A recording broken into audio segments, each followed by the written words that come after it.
ఉదయ్ గారు ఏమన్నారంటే education is the most powerful instrument of social liberation. విద్య సామాజిక విముక్తికి తలుపు, సమాన అవకాశాల తలుపు దాటే మార్గం.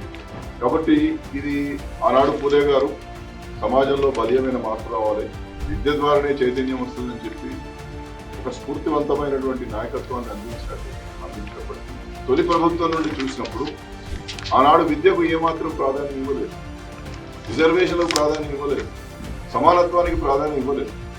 గ్రామీణ ప్రాంతంలో ఉన్నటువంటి చదువుకు, పట్టణాల్లో ఉన్నటువంటి చదువుకు, గ్రామీణ ప్రాంతాల్లో అరకొర వసతులతో ఉన్నటువంటి ప్రభుత్వ పాఠశాలకు, నగరాల్లో ఉన్నటువంటి కార్పొరేటివ్ పాఠశాలకు మధ్య ఆ విద్యార్థుల మధ్య తేడా చూసినప్పుడు తప్పనిసరిగా చాలా తేడా కనిపిస్తుంది. కానీ ఆ యొక్క తారతమ్యాలను, ఆ భేదాలను, ఆ అసమానతలను గుర్తించి ఒక ప్రణాళికాబద్ధమైనటువంటి ప్రణాళికలు వేయకపోవడం ద్వారా ఈ పరిస్థితి ఏర్పడింది. పరిణామ క్రమంలో కాంగ్రెస్ పార్టీకి సంబంధించినటువంటి విషయమైన పివి నరసింహారావు గారు నవోదయ పాఠశాలలు పెట్టారు. కానీ తర్వాత దాని పరిస్థితి ఏమైంది?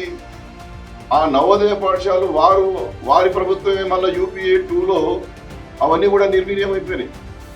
గ్రామీణ ప్రాంతాల్లో ఉన్నటువంటి సామాన్యుడికి కార్పొరేట్ విద్యను అందించాలనే సంకల్పంతో పివి నరసింహారావు గారు పెట్టినటువంటి విద్య యూపీఏ 1, యూపీఏ 2కి వచ్చేసరికి వాళ్ళు టీచర్స్ను అపాయింట్ చేయలేదు, దానికి సరైనటువంటి వసతులు ఇవ్వలేదు.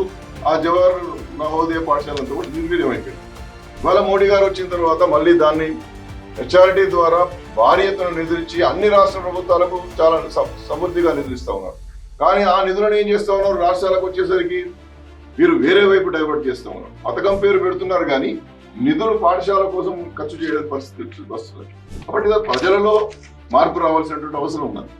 మీరు ఆనాడు ఇప్పుడు విద్యకు రిజర్వేషన్కు సంబంధం ఏందని మీరు అన్నప్పటికీ 1951లో బాబాసాహెబ్ అంబేద్కర్ గారు వారు చాలా స్పష్టంగా వారు చెప్పింది ఏంటంటే, మీరు 340 ఆర్టికల్ ప్రకారం ఒక కమిషన్ ఆఫ్ ఎంక్వైరీస్ వేసి, ఒక బీసీ కమిషన్ వేసి, ఈ బీసీలో ఉన్నటువంటి కూడా ఈ అసమానతను తొలగించడానికి కమిషన్ ద్వారా నిజాలను తేల్చండి అని చెప్పి నెహ్రూ గారిని కోరితే కాకాసాహెబ్ కాలేకర్ కమిషన్ ఎప్పుడు వేశారు? 53లో వేశారు. 55లో రిపోర్ట్ ఇస్తే ఆ రిపోర్ట్ను బుట్టదాఖలు చేశారు.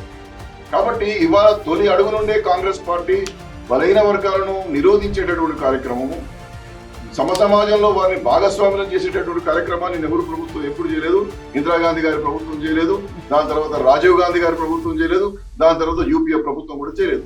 కాబట్టి తప్పనిసరిగా గమనించుకోవాలి మనం.